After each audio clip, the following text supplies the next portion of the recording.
So, I'm going to give 20 minutes for each panelist. And also, I'm going to give the 10 minutes for discussant, as a total 30 minutes. And then we are going to make a session of answering questions, approximately 20 minutes. So it takes about 1 hour. And then the second session, the second part is going to get again 1 hour. And inshallah, I'm going to finish the first session 12:15, I think, inshallah, and then go to lunch. Okay, thank you so much. And the first word for you. Thank you. Please.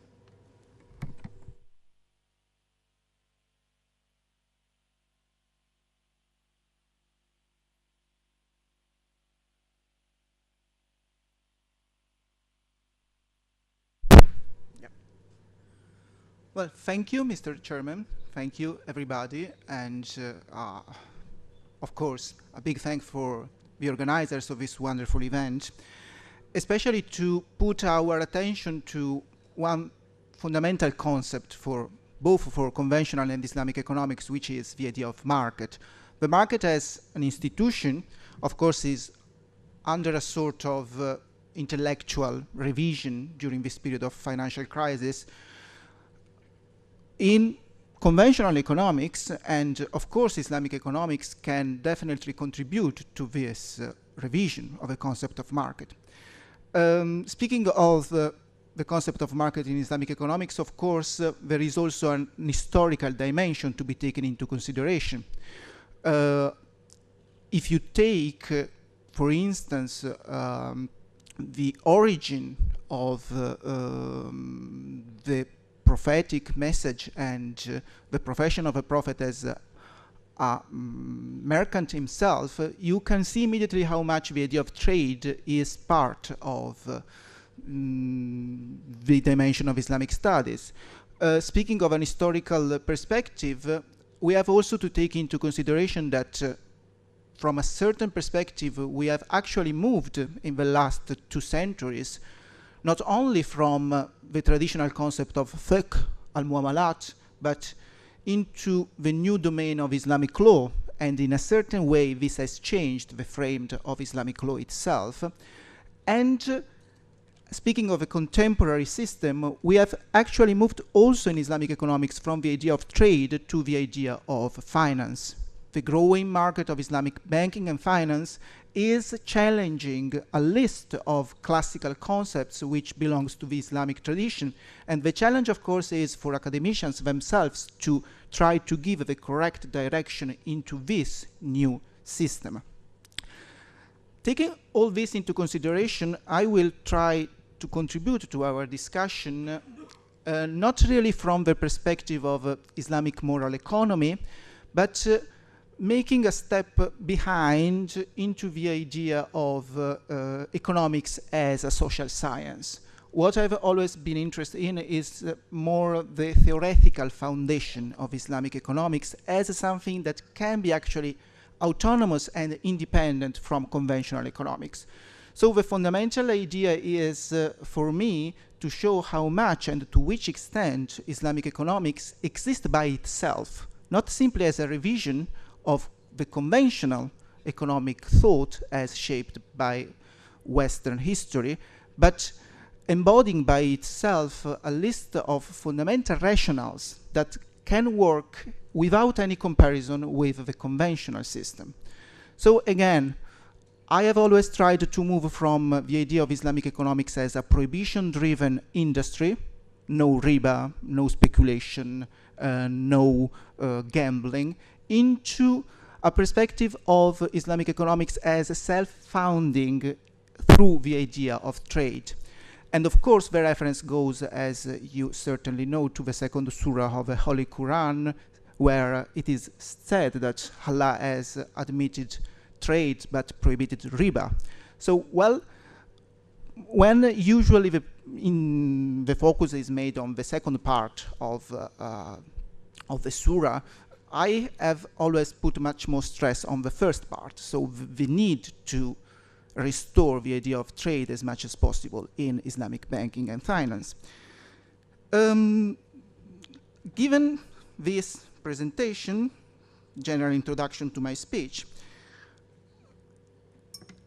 what I'll try to do in my presentation is to look into the identity of Islamic economics, speaking of something self-founding by itself, so without the necessary reference to conventional economics and to the rectification of conventional economics as in the mainstream academic literature.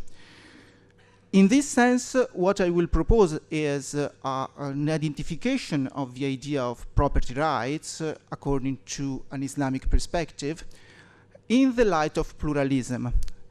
Pluralism in the sense that as much as there is an economic theory behind Western property rights, at the same time there is an independent economic theory behind Islamic property rights, and this economic theory has to be based directly in the Holy Quran. So what I will suggest is the direct reference to the Creator Quranic paradigm. The methodology, as I have already tried to stress, is to challenge on the one side both the universality of Western free market and on the other side the subsequent conceptualization of Islamic economics as something particular in the light of moral economic, proposing as an alternative to found the identity of Islamic economics around the idea of justice given by the Quran that I have linked to three fundamental rationales: the primacy of real economy over finance, a transactional equilibrium as expressed by the prohibitions of riba, gharar, and maisir, and the fundamental principles of risk and profit loss sharing. So, taking all this into consideration, identity, pluralism, Islamic justice, the first aspect that I want to touch is the need to move, speaking of the theoretical foundation of Islamic economics, from Islamic moral economy, which is certainly helpful from the perspective of political economy, into a more radical challenge of conventional economics as a science. So the problem here is not to challenge or to doubt the strong moral and religious foundations of Islamic economics, but to show to a certain extent that simply the input of Islamic values in the conventional economic system will never realize properly Islamic economics. This is the fundamental point that I want to stress in my speech. Rectifying, modifying conventional structures, replicating them indirectly will simply foster conventional economics and will simply prevent to realize a model of Islamic economics founded directly in the Islamic tradition.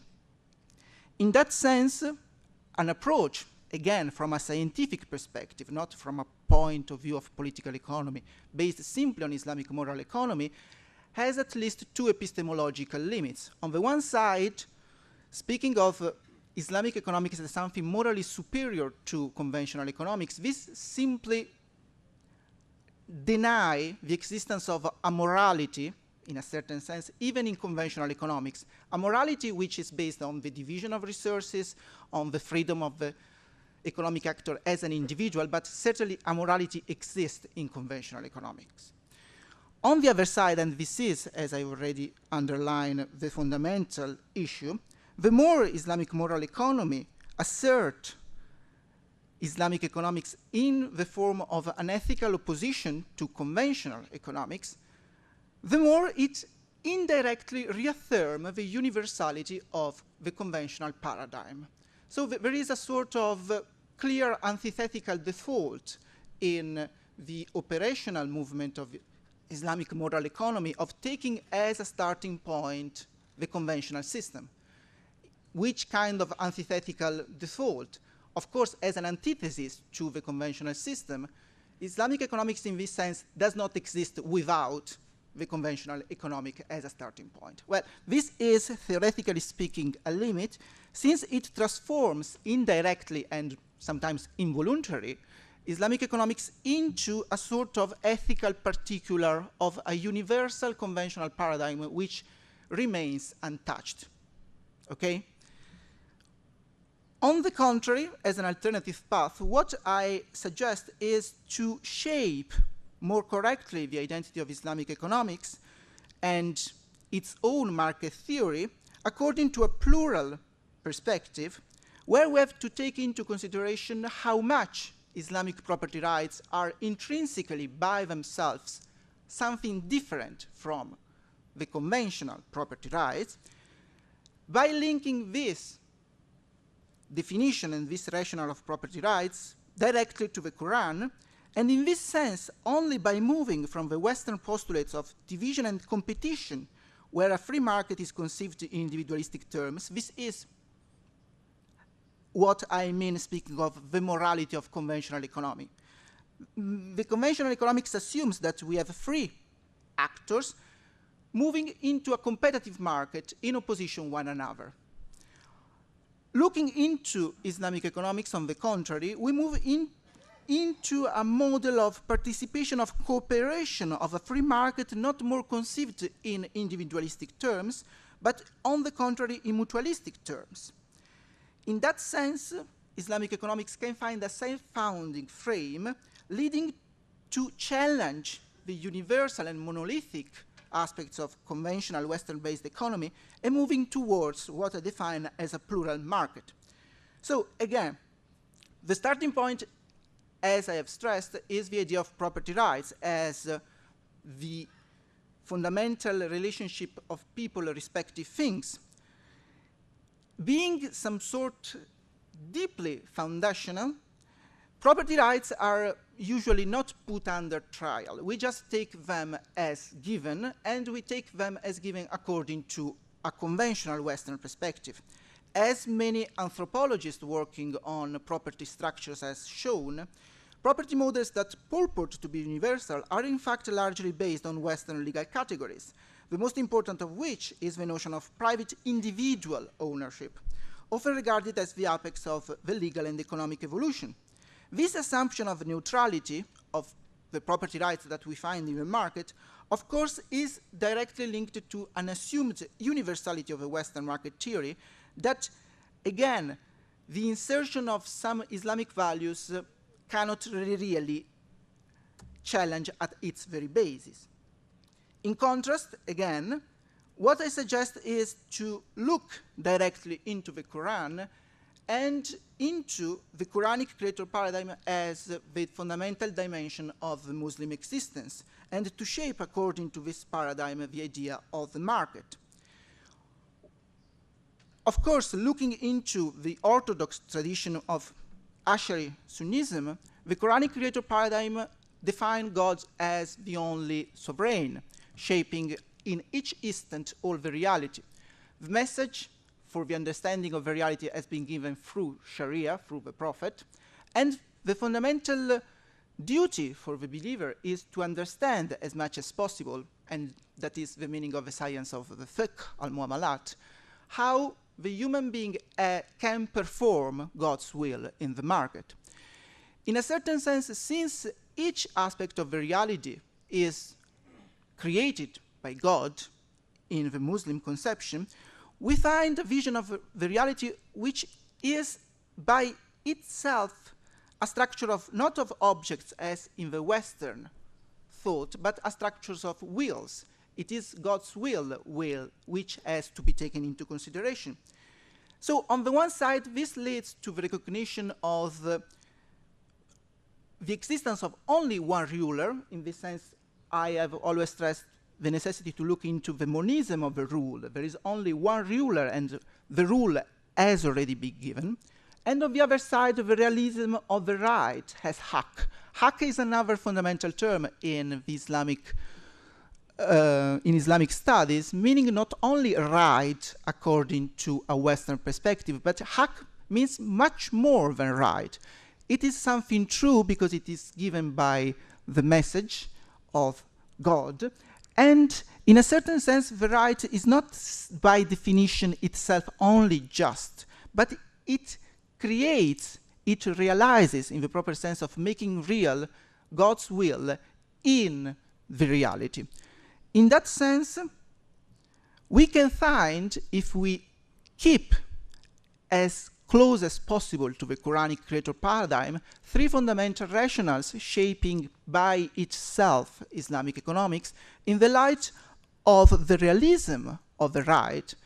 We need necessarily in Islamic economics something real to be traded, not because of moral values rectifying conventional economics, but because the idea of right itself as haq requires the participation in the real market by the Muslim believer. Looking at the monism of a rule where there is necessarily a unity of justice, the famous framework of Tawhid, the definitions themselves of riba, harar, and maisir relates not really simply to a variation and a rectification of conventional legal thinking, but to an idea of equilibrium in the exchange, which again derives immediately from the Quranic verb. What we find in the end is an equilibrium of the transaction which, as a rational, does not need any reference to conventional economics in order to be framed according to a Quranic paradigm. Linking an asset-based and a risk-shared economy, we find the fundamental principles of Islamic economics as well as of Islamic banking and finance in an economic agency by the believer of the truth, linked to both, of course, the message of the Quran and to the Sunnah. To summarize, keeping as close as possible to the Quranic creator paradigm, we rationally move, and then we move from Western rationality into Islamic rationality, from a paradigm of division of resources, which characterizes conventional economics, into a paradigm of the participation in the divine justice. In this sense, the distinctive identity of Islamic economics can be effectively recognized in a theory of justice which substitutes radically, as something independent structurally, the competition of independent actors in individualistic division of resources with a marketplace intended as the locus of performance of God's will, matching the monism of a rule with the realism of a right, in a fundamental principle of risk sharing, which shapes by itself an alternative market theory in the light, again, of pluralism. Just to summarize graphically, in terms of legal, commutative, and distributive justice, if the Western market theory considers as fundamental actor the individual by himself, in an Islamic market theory, the only actor is always God. So we have an actor, and then the Muslim agents of the actor. Moving from the individual, Western market theory refers to the division, necessarily to the division of resources. On the other side, moving from the existence of only one actor, we do not have the division of resources, but the participation in the justice of the only actor. And in the same terms, looking into distributive justice, if this competition and division of resources leads to a model which combines equity and debt, on the other side, in an Islamic market theory, the debt is deprived of its existence due to the link to an asset-based model of equity sharing. To put it from a metaphorical perspective, and if we refer to the model of the balance, the nizam, as the idea of economic justice, what I would say is that if in the conventional economic theory we look at this nizam, at this balance, in the light of two different pans, so we look into the contents of one pan and the contents of the other pan, looking at individual competing one against the other in the division of resources, in a model of Islamic economics, what is important is not the contents of the pans conceived separately one another. It is the unity given by the Tawhidi framework that necessarily leads to the balance of the exchange. A balance of the exchange which, of course, is linked to something real to be traded, to the necessity of the quantitative equilibrium, thus the prohibition of riba, and to a model of risk-sharing based economy. To conclude my talk, what I have suggested in order to improve theoretically Islamic economics is, again, to maintain, on the one side, Islamic moral economy, speaking of political economy, but to try to challenge from a paradigmatic approach conventional economics in terms of its own basic rationales.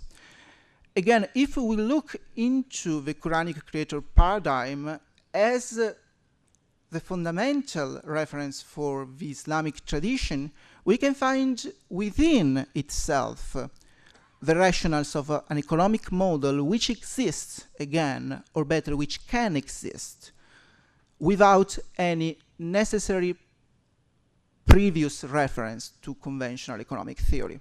As much as we limit ourselves into a criticism of the conventional economic system, that is to say, conventional banking is wrong, conventional finance is wrong, and so on, we do not really realize anything valuable and new. The theoretical approach will be always limited to a criticism and not to the construction of an independent economic theory. Moving, on the contrary, into a paradigm of a plural market theory where the conventional economics, of course, exist by itself, but at the same time, Islamic economics exists according to a self-founding frame, what we find in the end will be not more the definition of Islamic economics as a moral variation of, or a rectification of the conventional economic thought, but as a new economic theory, according to its own rationales of sharing and participation, which can definitely contribute to the development of a plural market theory, adding some valuable suggestions and rectification to the conventional system as much as it will grow by itself. So again, if a contribution can be derived from my speech is to challenge, in a certain sense, more theoretically, the notion of economics, according to what the previous speaker has definitely underlined, the need for more multidisciplinarity, interdisciplinarity, the need to recognize how much the Quran is central for the shape of Islamic economics, and I'm very happy that a meeting like this can gather different expertise around all this. Thank you. Thank you very much.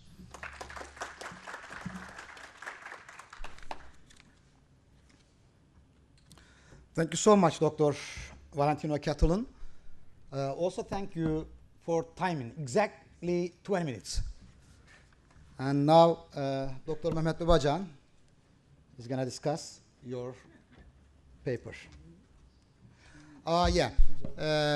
Mehmet gives his discussion as Turkish, okay, because actually we are thinking the majority is Turkish guys. Okay, yeah, like that. That's it. Okay. Let me begin with sincere thanks to what Valentino has suggested so far. Bu teşekkürü yaptıktan sonra benim açıkçası hem katılımcıların genel ekseriyetinin Türkiye'den olması hem de kendimin bu işi daha iyi belki de böyle becerebileceğimi düşünmemden ötürü Türkçe yapmaya karar verdim. Umarım bazı kavramların İngilizce karşılığını da ara ara vermemde sizin için bir mahsur olmaz. Belki çok klasik olacak ama herhangi bir makaleyi müzakere ederken, tartışırken iki ana kategoride sunmakta fayda var diye düşünüyorum. Birincisi makalenin cari literatüre ve tartışmalara yaptığı katkı. İkincisi de belki makalenin daha da gelişimi ve bize katkılarının artması bakımından söz konusu olabilecek öneriler şeklinde ikiye ayırmak gerekiyor. Birincisi bana kalırsa çok özgün ve en değerli tarafı yaklaşımı, İslami iktisat meselesine olan yaklaşımı.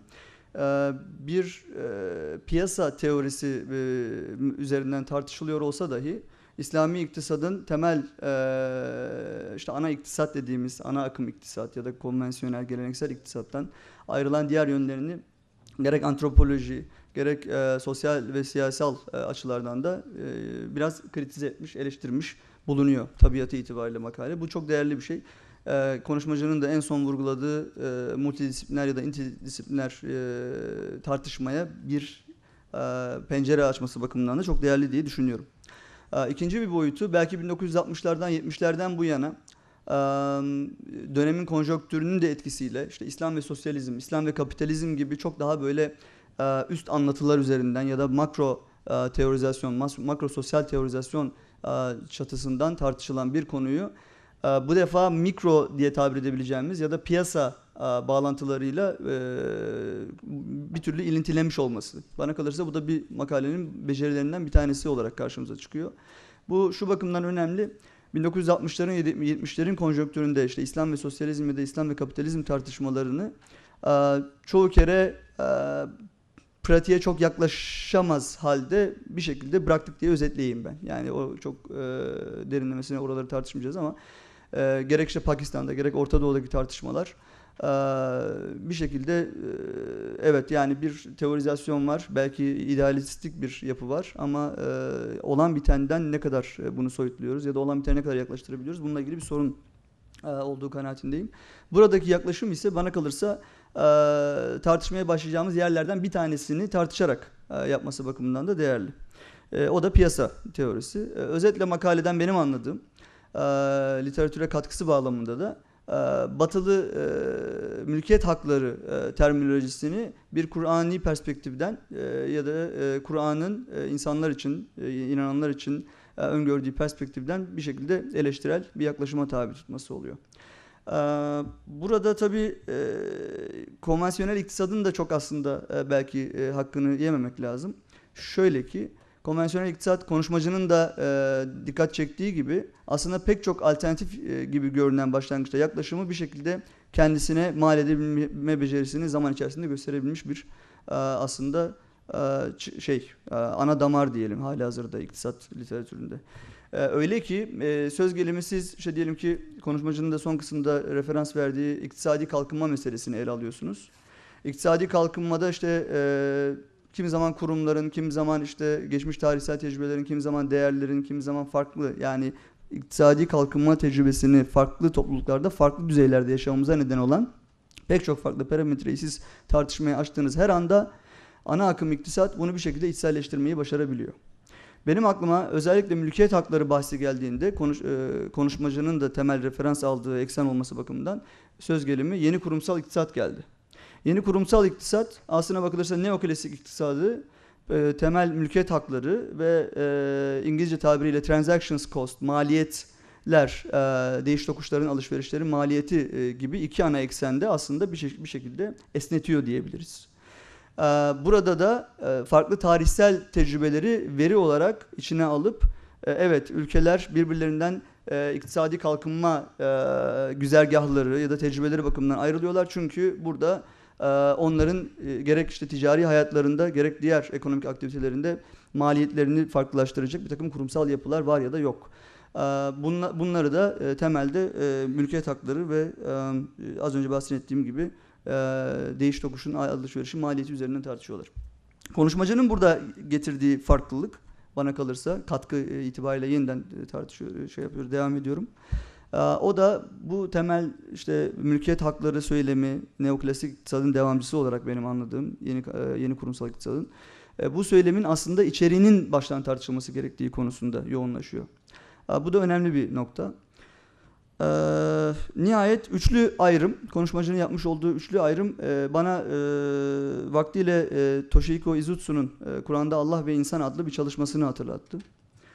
Izutsu'nun da yani Allah ve İnsan Kur'an'da Allah ve İnsan kitabında tartıştığı bir takım boyutlara ben burada kısmen atıflar yani bilerek ya da bilmeyerek bir takım atıflar buldum açıkçası. Açılış konuşmasında Sabri hocamızın da belirttiği Müslümanların yeni bir çıkış olarak İslam'ın ortaya çıktığı ilk dönemde vermiş oldukları 3 türlü tepkiden ya da geliştirdikleri 3 türlü yaklaşımdan söz etmişti Sabri Hocam da. Benzer bir şeyi İzutsu da paylaşıyor. Burada benim anladığım kadarıyla konuşmacı buradaki adaptif diyebileceğimiz, yani mevcut kurumların, yerleşik kültürlerin ya da normların bir kısmını tabii ki paganist ya da bizim cahiliye dönemi dediğimiz adetlerden arındırmak suretiyle İslam'ın içerisine adapte etme olayını biraz dışlar mahiyette bir yaklaşımın olduğunu ben düşündüm.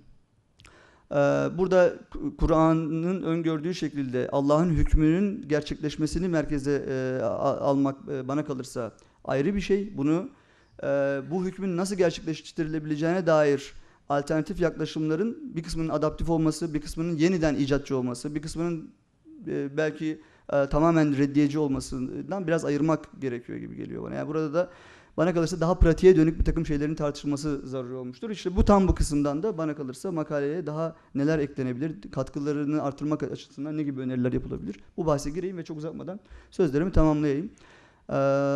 Burada mesela makased-i şeria bana kalırsa önemli bir kavram olarak değerlendirilebilir. Yani bu Allah'ın hükmünün yeryüzünde hakkı gerçekleştirmek üzere insan eliyle hem piyasa ortamında hem de diğer ortamlarda nasıl gerçekleştirebileceği ile ilgili önemli bir done bence. Bunun pratiğini de gerek evet tabii ki Kur'an merkezli bir yaklaşımla ama Hz. Peygamber'in uygulamalarını da bir şekilde zamanlar arası bir yolculuğa tabiri caizse çıkarıp bir şekilde aksettirici bir yaklaşım bence benimsenebilir. Mesela vakıf örneği bana bu tür örneklerden bir tanesi gibi geliyor. Yani kaynağı bile kısmen tartışmalı olsa dahi mesela vakıfların ortaya çıkması ve bir provision kelimesini ifade etti konuşmacımız. Provision meselesini ben de önemsiyorum. Bunu belki nasıl çevireceğimiz konusunda tartışabiliriz ama İAŞ'ci değil mi hocam? İAŞ merkezli ya da İAŞ'ci bir şeyin vakıflar eliyle çok uzun bir süre gerçekleştirildiğini görüyoruz mesela. Yani özellikle Sabri hocamızın sabah girişte de örnek verdiği işte son sentez olarak diyelim belki Osmanlı tecrübesinde vakıfların uzun bir dönem böylesi bir rol oynadığını, hatta çoğu kere hükümet tarafını, bugünkü tabirle konuşursak eğer, hükümetler ya da devlet tarafını bir şekilde yedekleyici, onlara yerelde özellikle bir tür otonomi, insanlara da otonomi kazandıracak şekilde bir tür güç verdiğini ve bu fonksiyonu icra ettiğini görüyoruz. Hatta pek çok kere ki Murat Çizakçı Hoca da işte özellikle para vakıflarını filan da tartışması bu bakımdan değerlendirilebilir. Para vakıfları dolayısıyla diğer türlü vakıfların icadı dolayısıyla vakıfçılık meselesi bana kalırsa defaatle yeniden icat edilmiş bir meseledir tarihsel süreç içerisinde. Çok önemli fonksiyonlar icra etmiştir ve bazı dönemlerde özellikle Osmanlı'nın klasik dönemi diyelim, Osmanlı'nın orta dönemleri çok da dominant bir rol oynamıştır vakıflar. Bana kalırsa mesela evet daha çoğulcu bir market, daha çoğulcu bir piyasa yapısını tartışırken mesela buna benzer bir takım pratik önermeleri de evet yani işte 16. 17. yüzyılın vakıflarını 21. 22. yüzyıla taşıyalım anlamında değil belki ama o dönemin bir takım cari koşulları altında nasıl bir fonksiyon icra ediyorlar? Yani fonksiyonellik üzerinden belki bir yeniden tartışmaya açılabilir bazı şeyler. Yani bugünlerde mesela çok sık konuşmacının da ifade ettiği işte o finansallaşan tarafıyla ve reel ekonomi tarafıyla ikiye ayırdığı o kategorizasyonda yani İslami finansın rolünü de belki mesela yeniden tanımlamak, yeniden düşünmek bu bakımdan mümkün olabilir. Neden olmasın? Yani girişimcilerin mesela vakıflar eliyle desteklendiğini uzun süre biliyoruz. Ya da yine konuşmacının referans verdiği işte o asset based dediğimiz işte varlıklara dayalı ya da risk sharing yani riski paylaşıcı bir takım şeylerin, yapıların vakıflar eliyle gayet mümkün kılındığını biliyoruz. Buna benzer tecrübeleri bana kalırsa aksettirmekte fayda var. Bu girişte değindiğim 1960'ların 70'lerin İslam ve sosyalizm, İslam ve kapitalizm tartışmalarının bir parça havada kaldığı gibi yine böyle bir boşluğa düşmesin kaygısıyla bunları söylüyorum. Yoksa piyasa üzerine bu mütalaların oldukça zaruri olduğunu zaten 2008 kriziyle beraber de yeniden görüyoruz. Yani piyasalarda özellikle konuşmacının belki bilerek değinmediği rasyonelite prensibi ve insanın rolüne ilişkin daha ben belki yani bu çalışmanın devamında belki beklemek lazım.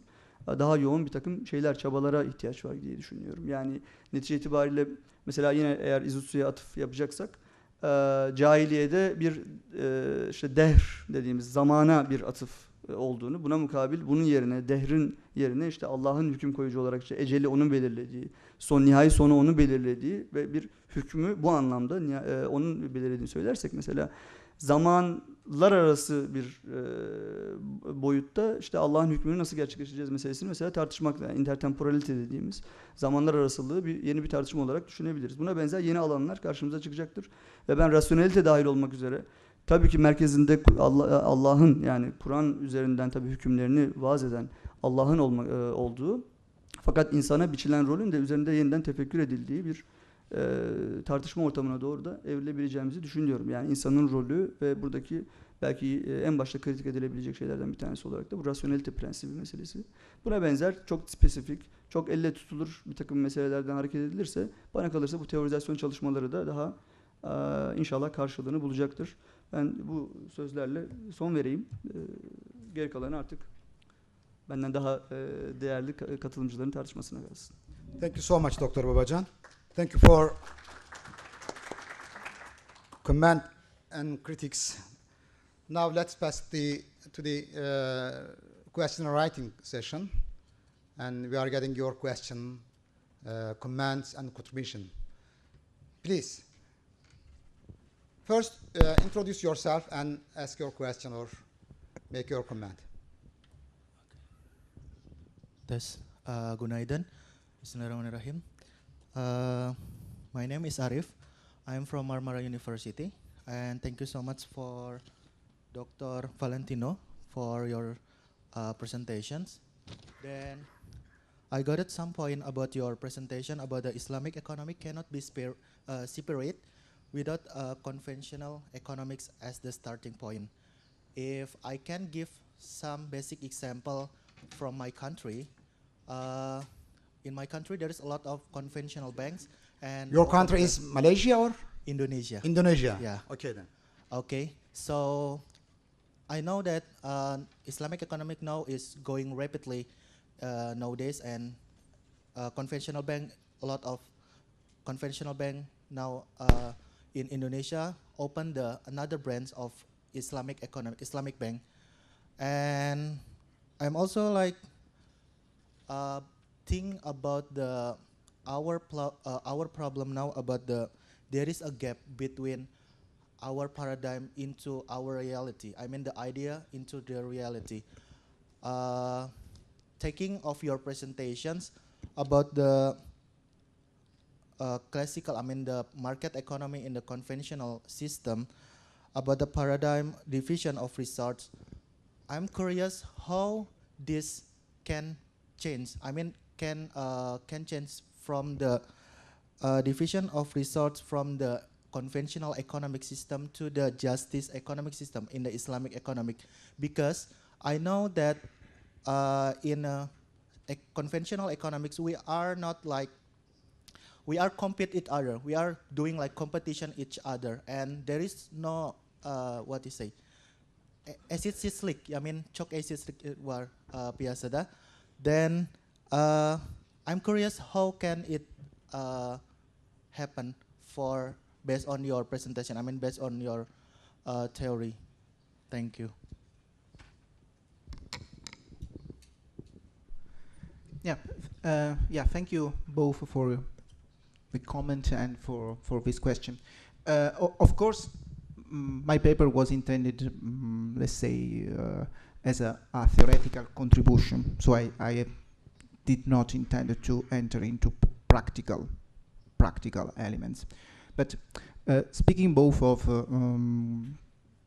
Islamic banking, finance, and the practice of Waqf in the past, and in a certain way matching the due topic, today there is definitely a tendency, there is a new move in Islamic finance moving into the rediscovery of the Waqf. So now everybody is jumping into the Waqf without, I must say, any sort of historical consciousness of what was the Waqf in the past, I mean, many times, and why it worked in a certain way in the past. So now the Waqf is a sort of new bank foundation or fund management system which is again a replication of conventional finance, nothing more. You can name it WACF, but in the end is an investment fund in a certain way. How to move, speaking of the WACF and Islamic finance, from the theory that I have tried to describe into the practice. You see, there is, in this sense, a fundamental challenge also speaking of the idea of Islamic law as fiqh al-muamalat. The fiqh as an Islamic science, in my mind, cannot be reduced to the idea of Western law. It has always been something different. It has always been contextualized in the practice of justice. And the need to rediscover as much as possible this contextualization of justice according to Islamic criteria, which definitely means that you have to look into the reality of the community that you are trying to finance. Of course, leads you naturally, if you just stick as much as possible to Islamic rationality, to look into a model of microfinance, closed finance, the necessity of the living community as it was in the fiqh of the past. Today, reducing everything to legal standards, legal maxims, principles, financial regulation, of course, this helps the efficiency of the market. I am quite doubtful about the legitimacy of the market, which is the other side. I mean, as much as we push from a practical perspective into a market which is running, so to make it more efficient, we forget, voluntary or involuntary, a list of theoretical premises that necessarily has to be taken into consideration. Are they practical? I do think so, honestly. I mean, the practice of microfinance has existed in conventional economics in the last 20 years, and nobody now is very surprised of its success. In the same way, the original practice of WACF should be reestablished, and in that sense, as a local institution managed by, in reference with the local needs, it can definitely help the alleviation of poverty. On the other side, and again, this would be simply a replication of conventional finance, if we just think that naming something a WACF when it is managed by people in Dubai for something to be realized in a village in Sudan, then of course we are far away from not really an idealistic or ideological perspective of Islamic finance or Islamic economics. I must say I'm very practical. I mean, I look into practicable solution, and speaking of referring to the Quranic creator paradigm and its rationales looks to me quite a viable way to be defined. Yes, please. Microphone.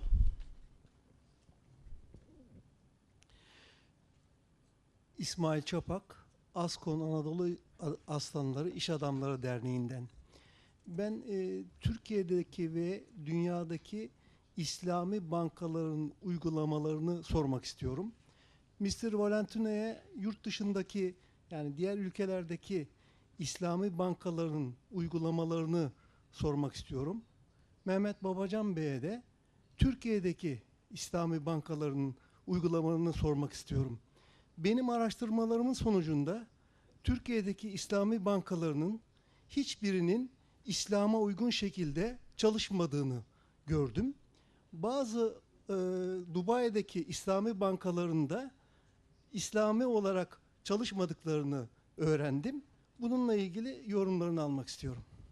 Teşekkür ederim. Siz sorunun cevabını da biliyorsunuz bir şekilde aslında değerli üstadım. Efendim, onay almak açısından öyle mi? Onların bilgileri. Peki. Tabii. Biraz da espriyle sordum. Tabii. Çok teşekkür ederiz.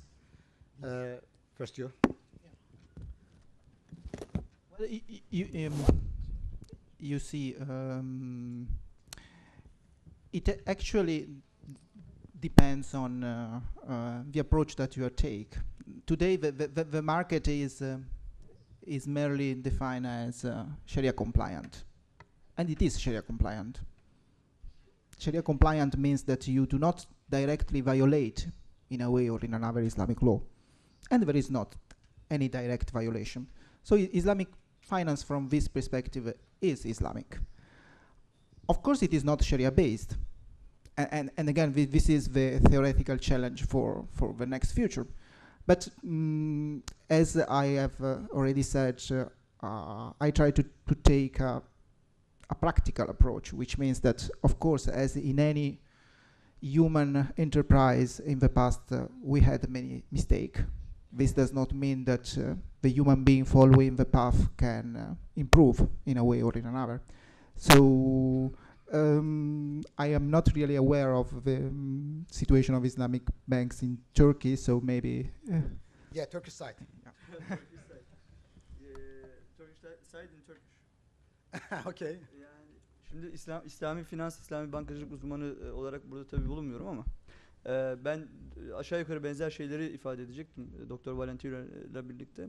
Tabii bir takım şeyleri fıkıh dediğimiz şeyin daha böyle mekaniği içerisinde uydurmanız mümkün. Yani orada bir takım şeyleri yapıyorsunuz ve eğer 2 kere 2 işte eşittir 4'tür şeklinde bir takım formülasyonlarla çalışan bir mekanizmayı kuruyorsanız orada 5 yapmıyorsa sorun yok.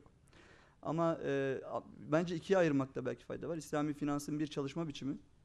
İkincisi de ürettiği sonuçlar itibariyle yani amaca uygunluk. Yani bir tanesi tabii ki prensipler ve bu biz ikisi arasında aslında uyumluluğu arzu ederiz. Yani hani amaca giden her yol mübahtır falan diyemeyiz ama ikisi arasındaki uyumluluk da hem İslami finansın çalışma ilkeleri bakımından tabii ki şeriatın öngördüğü ve şeriat benim anladığım kadarıyla şimdi tabii yani burada bir din alim sıfatıyla falan da oturmuyoruz ama daha dinamik bir şey. Yani o dinamizm içerisinde belki 2 kere 2 4 formülasyonları falan yenilenebilir, başka şeyler yapılabilir ve bu yine fıkhın çerçevesi dahilinde kalabilir. Ve tabii aklınıza gelebilecek pek çok farklı yorumu da var.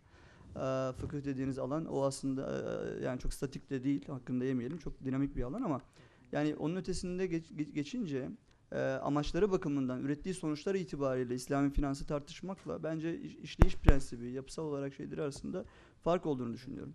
Bir başka bir şey daha, makasid-i şeria meselesinden mi değerlendirmek lazım? Belki başka bir yerden değerlendirilebilir.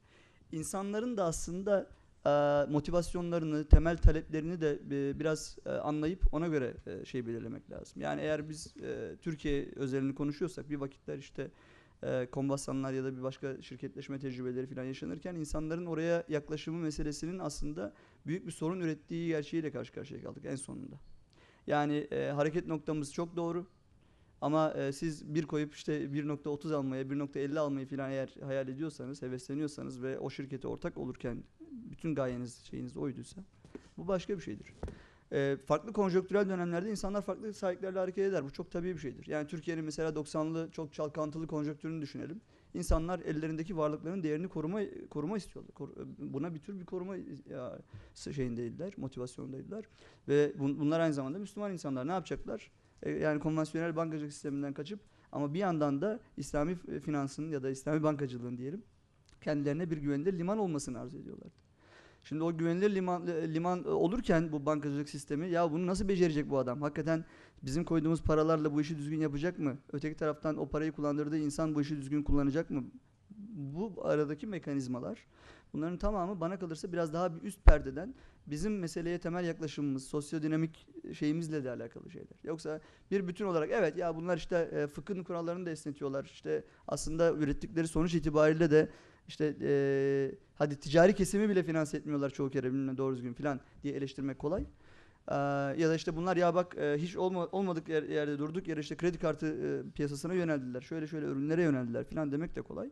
Ama bir yandan da bu şartları doğuran talep koşullarını, o sosyoekonomik yapıyı da iyi analiz etmek lazım. Ve ülkeler arası ya da zamanlar arası geçişleri buna göre bence iyi düşünmek lazım. Peşin hükümden de ben o bakımdan konunun da çok uzmanı olmadığım için her zaman kaçınıyorum. Benim kanaatim evet ürettiği sonuçlar bakımından İslam'ın idealleri ve ilkeleri bakımından bir takım sorunlar yaşatıyor olabilir. Doktor Valentino'nun söylediği mesela lokalde çözüm olmak üzere mikrofinans gibi mesela tedbirleri yönelmiyor olabilir. Şirketlerin bile finansmanında işte değil mi yani daha çok işte murabaha yapsın da ya da müşaraka yapsın falan denebilir. Bir sürü şey denebilir. Ama bütün bunlar yapılırken bana kalırsa esas sahip sadece finansçıların tarafından değil, o talep edenler, krediyi kullananlar, ekonomik aktiviteye girenler tarafından da değerlendirilmeli diye düşünüyorum. Böyle de bir yorum katmış olayım, benim kanaatim de bu. Sorunuza direkt cevap veremediğim için de üzgünüm, kusura bakmayın. We can also realize the detailed discussion in the last session, fifth session. It's connected with banking system and also Islamic banking system. Okay, I have to consider the program and timing, so I'm gonna get the last question, one question. But I'm seeing 2 hands, or 3 hands, 4 hands, 5 hands. I think I couldn't finish the. So, short question and short answer. First, ladies. You spoke of the monism of the rule. Does that mean I'm that... sorry, who are you? Just for the sorry, registration. Shema Akın, I'm from Aksaray University. You spoke of the monism of the rule. Does that mean that there is, or there can be just one particular type of handling the matter from the Islamic perspective? I'm not sure if I got you right in that sense.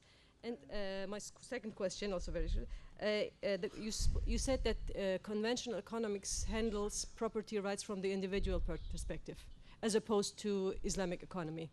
Does that mean that Islamic economy does not consider the individual from the property rights?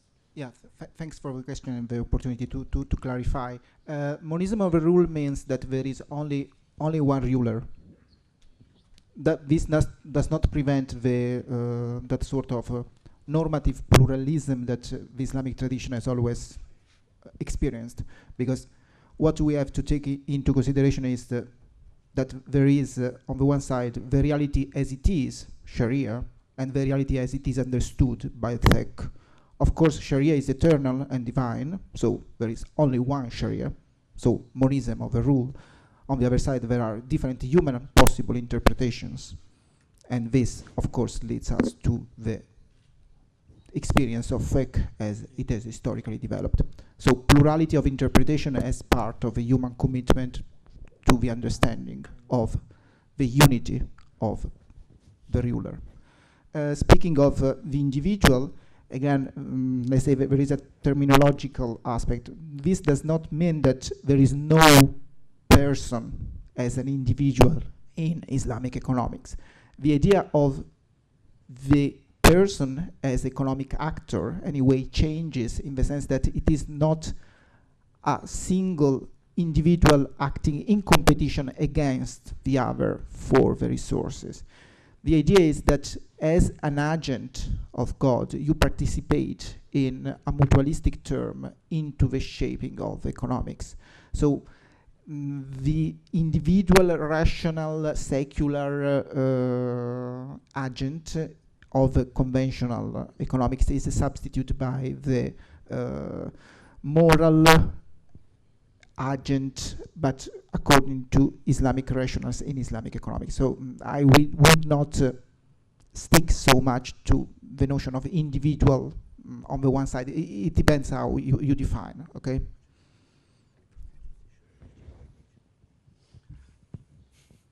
Yes, another lady. Your hand. Okay, please.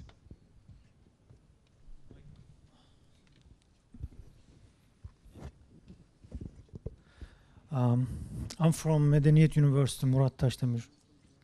I'm not into Islamic economics per se, but to me, the developed its own methodology. I think it's peculiar to the fundamental principles they accept, right? I wonder if you agree on this, and if you do, where do you put the methodology in your proposed perspective to Islamic economics? Do you think that the methodology of Islamic economics has any role in your distinction, fundamentally separating this perspective from conventional economics?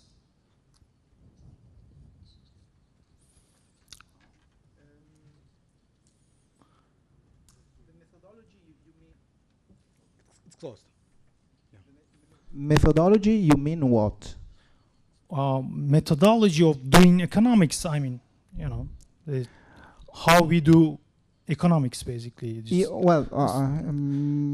I'm talking about the practical terms. I mean, you see, there could be different institutional development, speaking of methodology.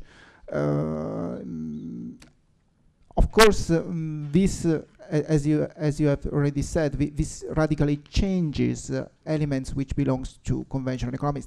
That is to say, for instance, nominal values, principle of accounting. How do you evaluate something which does not exist now but will exist in the future in Islamic contracts? Of course, the methodology itself will be able to be reshaped to a certain extent, looking into aspects of efficiency, not necessarily linked to individual accumulation of wealth. I do not know if there are already a literature about social welfare from a macroeconomic perspective evaluated according to real resources. But this is, I suppose, the direction that the methodology should follow. That's exactly the final question for you.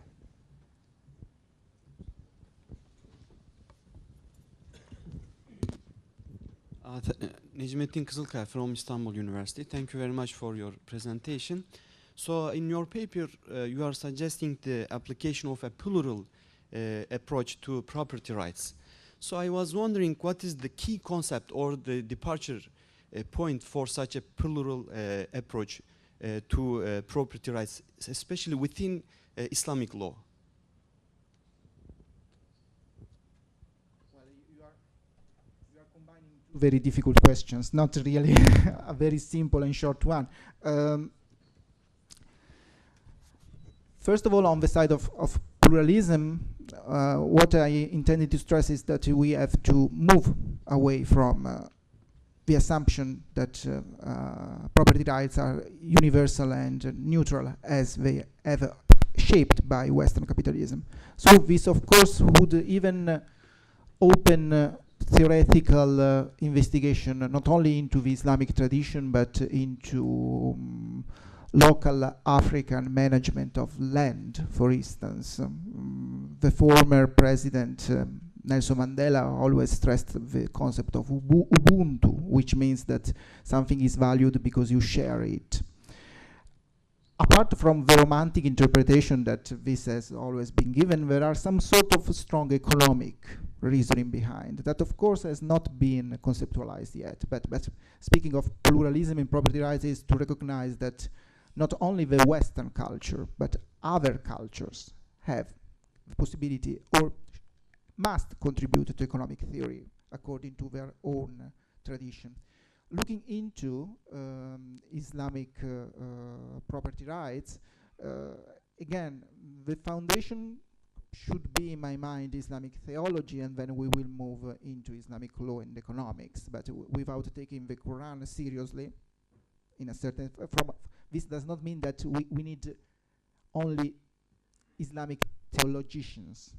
That is not correct, but the theology behind has to be taken into consideration as much as behind the Western economic system. There are aspects of Christian thought, as underlined by Weber in the culture of capitalism by the Protestants and so on, which are not really underlined quite stressful. I'm not saying that what we are experiencing today as a system of capital market is Christian, but there are the theological element and the religious element behind the sociology of religion that helps to explain why we think in a certain way the exchange. Thank you. Actually, I can give the word because he's my dean. So he has a privilege. Also, he's Üstad. Cengiz Hocam. Estağfurullah. Thank you very much. I am Cengiz Kallek from Şehir University. Thank you for your presentation. But if I did not get you wrongly, I mean, if I did not misunderstand you, you several times referred to pluralism. Pluralism, as everybody knows, is a technical term. It refers to several truths. I mean, several opinions, ideas, ideologies, philosophies may be equally true, or at least each one of them may have some truth in them, you know. So, but you referred also to haq, and the Quran says that the haq came and batil is gone. So how these two terms can concur, you know, because they to me refer to a dichotomy actually. They seem to me equally, I mean diametrically opposite to each other. So could you comment on that, please? Yeah, thanks again for the opportunity to clarify. What you have intended as pluralism in my speech is actually what I would define relativism, which is part of the Western philosophy of the 20th century. So speaking of pluralism, I do not mean that there are different truths and they are always equal one another. I suggest you plurality. You also use the term plurality, because pluralism is a technical, ideological term. Sorry. Well, again, for me, what you have described is relativism.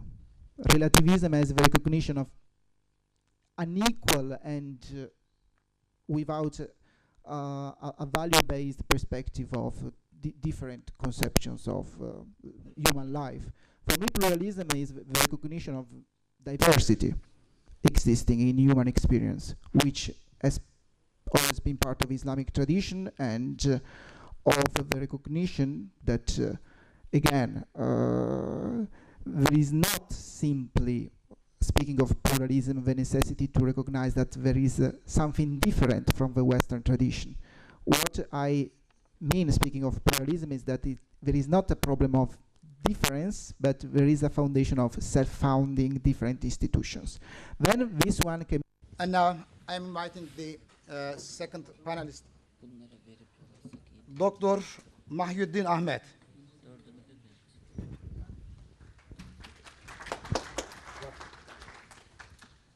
And as a discussion, Lokman Hoca, Lokman Gündüz, Dr. Lokman Gündüz.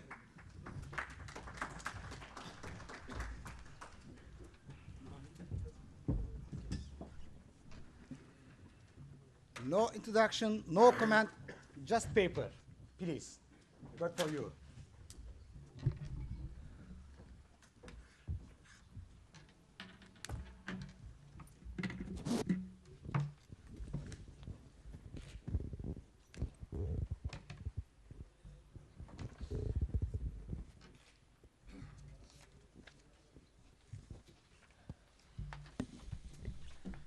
Bismillahirrahmanirrahim. Assalamualaikum warahmatullahi wabarakatuh. So the title of my paper is Rethinking Market Institutions from the Perspective of Islamic Moral Economy. And at the end of the paper, I raise up a call for the readers to have a relook at re-establishment of Hizbah, perhaps not in true sense of Hizbah during its heyday in the Islamic government those days, but to incorporate with some element in the institutional theory. So this will be the outline of my presentations. So we will going to look at the introduction and basic definitions of the element underlying theories of the studies, and then just a quick look at the reality of the finance and economy, conventional economy post 2008 global crisis. And as far as the market institution is concerned, we are going to look how did the crisis reveal upon the situation of the market institution. And after that, we are going to look from the perspective of Islamic economy, whereby from the perspective of the economic system as well, the system, the implication from the sources of Islamic system, as well as the mechanism upon which the market institution should be implemented, should exist. And at the end, I try to relate the concept, the institutions, and the theory from the Islamic perspective towards reviving the regulatory framework based on the Hizbah concept. So these are the abstract. They are the points, the abstract of the study, just like what I mentioned just now. And let's go through the introduction first.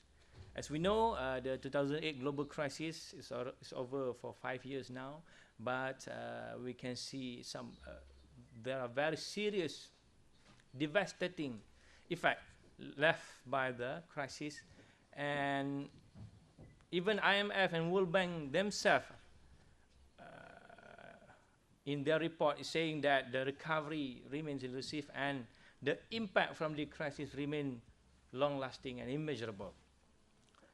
And the good thing or the benefit of this crisis is really all the renowned scholars, not only from the Muslim scholars, but also the conventional economic scholars, they are now start calling for the economic reform, calling for reform in economic thought and understanding.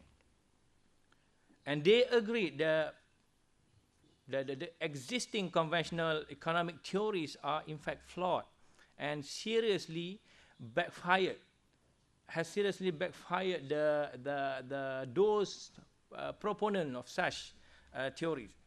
And the calls for reform growing louder and louder, and in fact, if we can see later, the Stiglitz, Joseph Stiglitz himself producing papers and a book titled Pre-Fall, and upon in this book he himself underlined what are the key characteristics or how the reform should be undertook to make crisis less likely to recur. But my paper echoes the growing call for reform, and a bit and a little bit different is that I asked to have a look from the perspective of institutional theory and the Islamic moral economy. So the Islamic moral economy and institutional theory will be the underlying foundations, and eventually leading towards a thorough study to revive the Hizbah, which we know that it should be market supporting, value laden, and this Hizbah based regulatory framework is called Islamic market institution. So first we look at the definition of market. As we all know, a market means the exchanges between buyers and sellers of a particular commodity and the accepted value. But nowadays, the economic scholars are revisiting the concept of market and including the element of institution in the definition. Just like Macmillan in 2008, this is the paragraph, New Dictionaries of Economics. So the element of institution, it means the one that ensure property rights are respected, people can be trusted, there are trust element in the exchange between the two parties, and the externalities, as we know, the market failures, the externalities, the third party receive the advantages of any transaction that happen, so it must be kept in check, and then the competition is fostered, and the information flow. And eventually all this will reduce the transaction cost.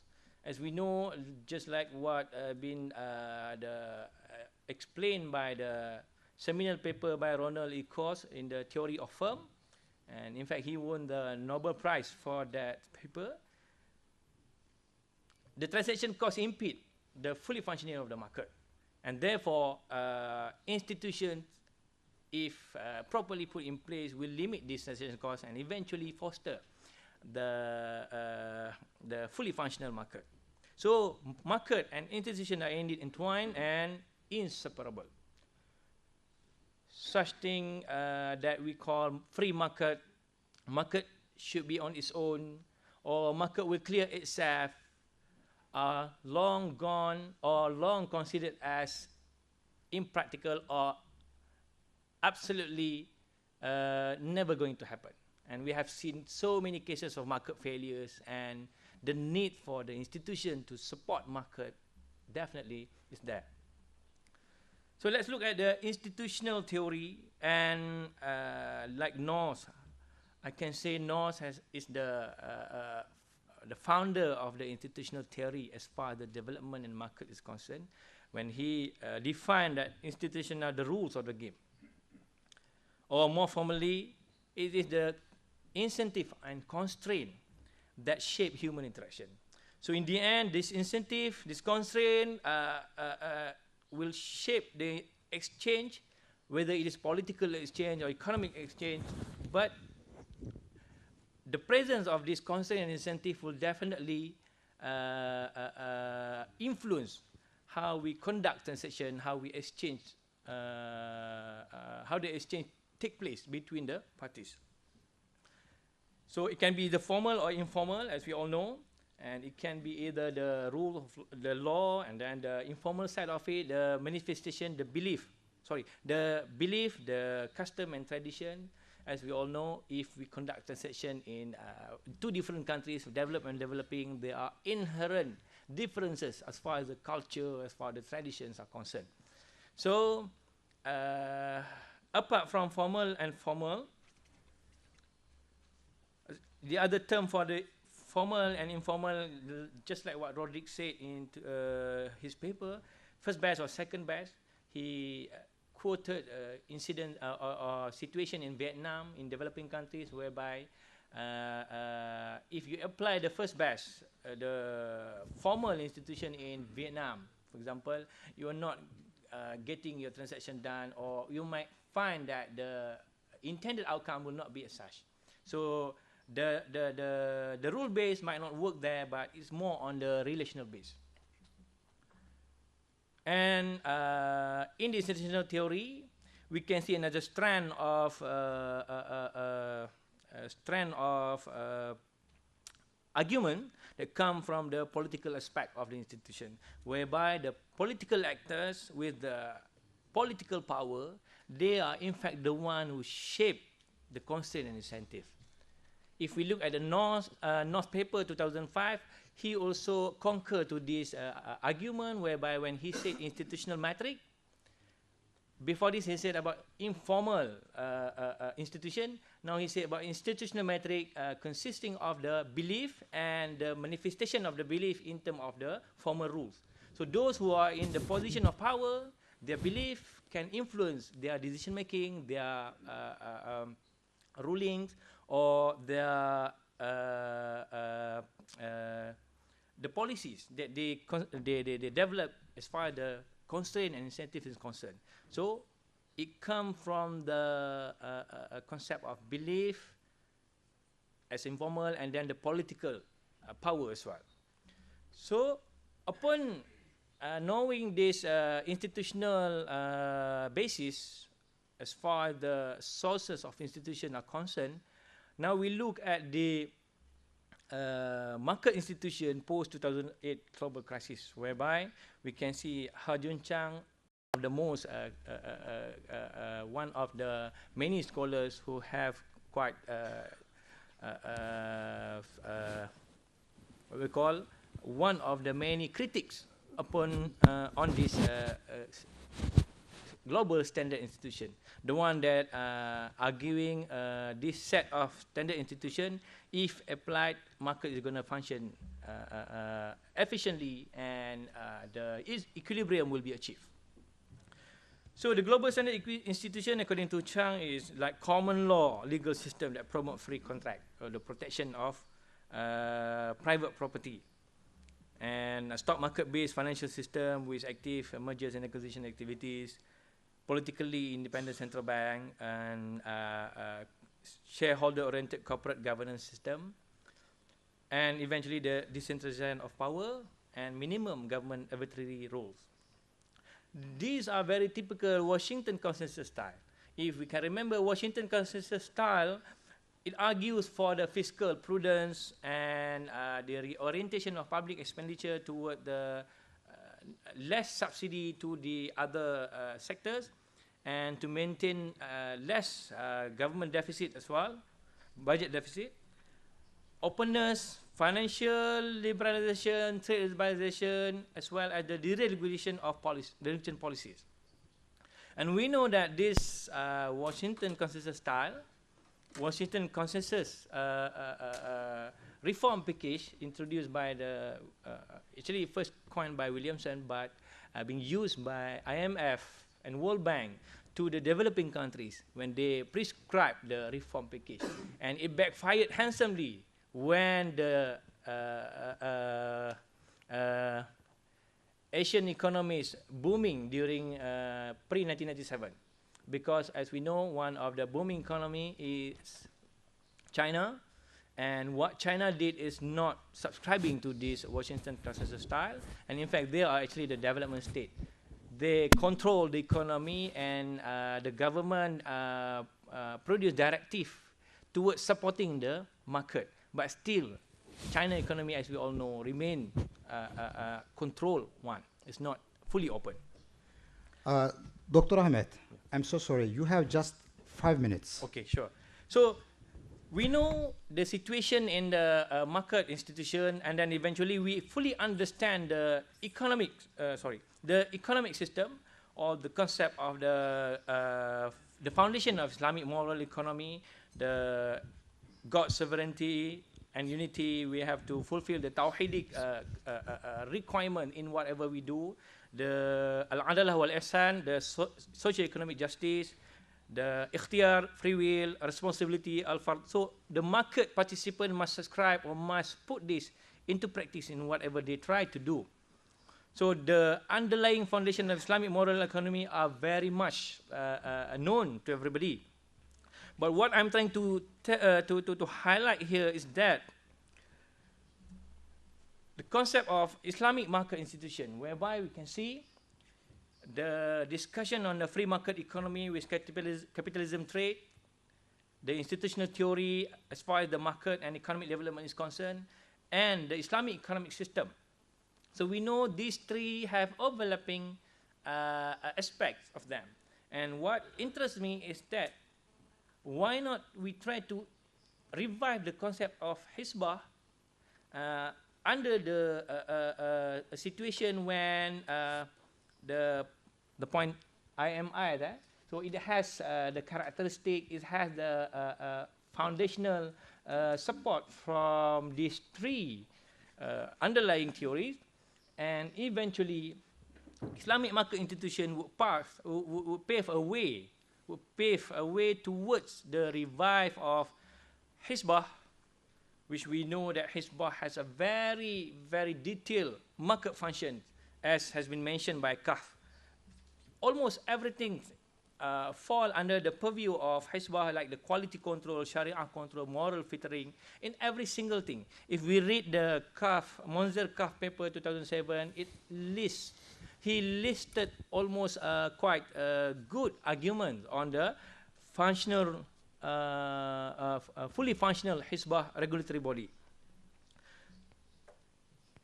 So this proposal, as a conclusion, so this paper makes a humble call to embark on a thorough study towards the establishment of regulatory body called Islamic Market Institution. And the underlying concept of market institution, the Islamic moral economy and institutional theory could serve as a basis toward the development of a proper concept of Islamic market institution. So this effort could be considered as our modest attempt to revive Hizbah, fully functional Hizbah. And as we all know, it was glorious. It was one of the rich heritage, one of the institutions that have rich heritage during Islamic Khilafah heyday. So hopefully with the establishment of this Hizbah-based regulatory body called Islamic Market Institution, it is hoped that the recurrence of crisis is less likely and eventually achieving the sustainable economic development. Thank you very much.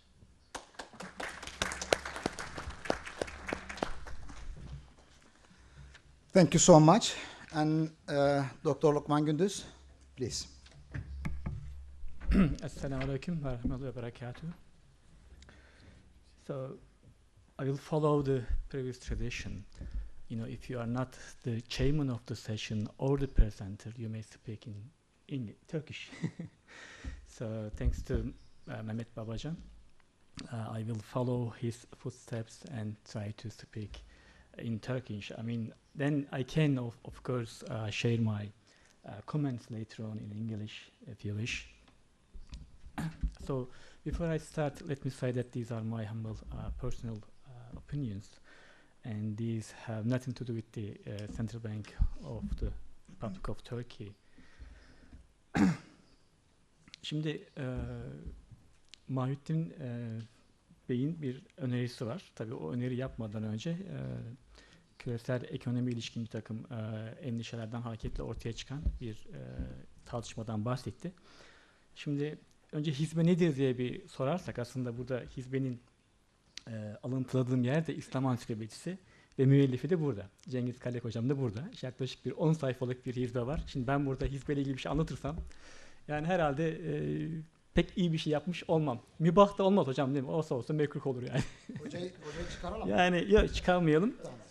Şimdi çünkü benzer bir eleştiri Mahüddin Bey için de yapacağım. Şimdi güzel bir noktaya temas ediyor. Çünkü piyasa ekonomisi denen, yani serbest piyasa ekonomisi denen olgu tamamen serbest değil. Onun da bir takım kuralları var. Ve bu kurallar da tabii ki içinde bulunduğu ortamdan, kültürden, inançlardan etkileniyor. Etkilenmek zorunda. Dolayısıyla bu bağlamda İslam ekonomisini düşündüğümüzde tabii ki onun da özgü, yine İslam'dan beslenen bir şey olacaktır, rengi olacaktır. Bu hizbe de o nokta içerisinde anlamlıdır. Nedir hizbe diye bakıldığında, yine ben hocamın makalesinin başlığını okursam, İslam devletinde genel ahlakı, kamu düzenini korumak ve denetlemekle görevli teşkilat olarak tanımlanıyor. Şimdi ben ilk önerim açıkçası, yani bu konuda yani belli ki bu yeni bir çalışma, üzerinde daha çalışması gereken bir epey bir alan var.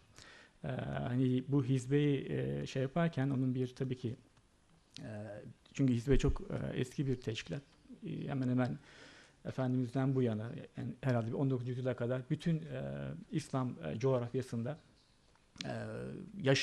yaşatılmış, sürdürülmüş bir teşkilat. Çok derin bir geçmişi var, etkili bir geçmişi var. Bunun da tabii gerekçeleri de var. Hani isterseniz, hani makalede bahsedildiği gibi, işte Ali İmran 124'ten bahsediyor. Kaçıncı bu emir bir maruf, nehi anil münkerden hareketle yine bir takım referanslar falan var, ama şimdi ben o noktaya yani şöyle kısaca şey yapayım. Yani bu konuyla ilgili makalenin hakikaten gelişmesi gereken çok şeyi var. Hani Manzur Kaf'tan alıntılar var, fakat çok yeterli değil. Bu konu çok derin bir konu. Açıkçası tavsiyem, bu hizbeyle ilgili 2 sayfada özetlediği kısmı makalenin mümkün olduğu kadar geliştirebilecek bir şeyi var. Bir doküman var, tecrübe var. Benim ilk önerim bu yönde olacak. Şimdi şöyle bir kafa karışıklığı görüyorum ben genelde. Piyasa ekonomisi denildiğinde biz tabii aklımızda doğrudan şey var. Reel piyasa kastediliyor. Yani mal ve hizmet piyasasını daha çok kastediyoruz. Fakat bu son krize bakarsanız bu krizin temelinde ise finansal piyasalar var. Bu finansal piyasadaki olan problemin reel kesime aktarılması söz konusu.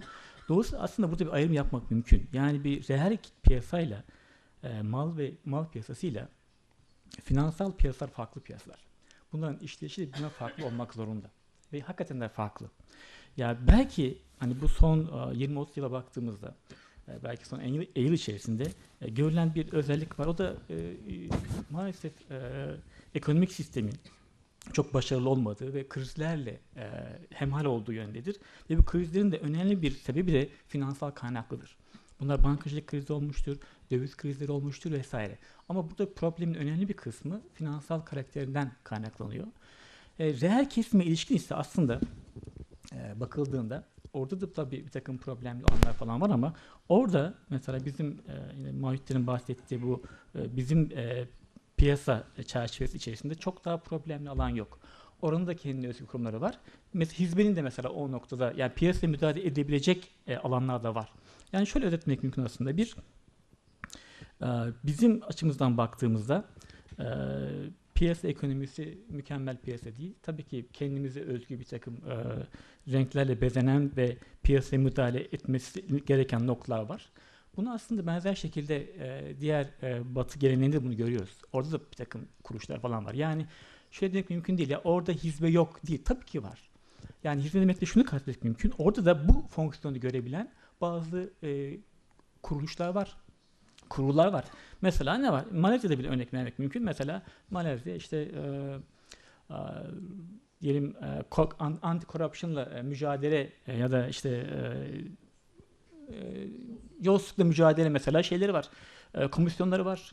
Denetleme kurulları falan var. Muhasebe kurulları falan var. Din işleri var. İnsan hakları. Bunların hepsi aslında bu hizmet olarak düşündüğümüzde yani birçok ülkede bu tür bir yapı var zaten. Yani bizde de benzer şeyler falan var. Yani bağımsız kuruluşlar var. Yani kamu düzenini düzenlemek ve denetlemekle ilgili çok sayıda teşkilatlar var. Yani bu şunu demek değil. Yani sadece hizbe çok geniş bir kavram.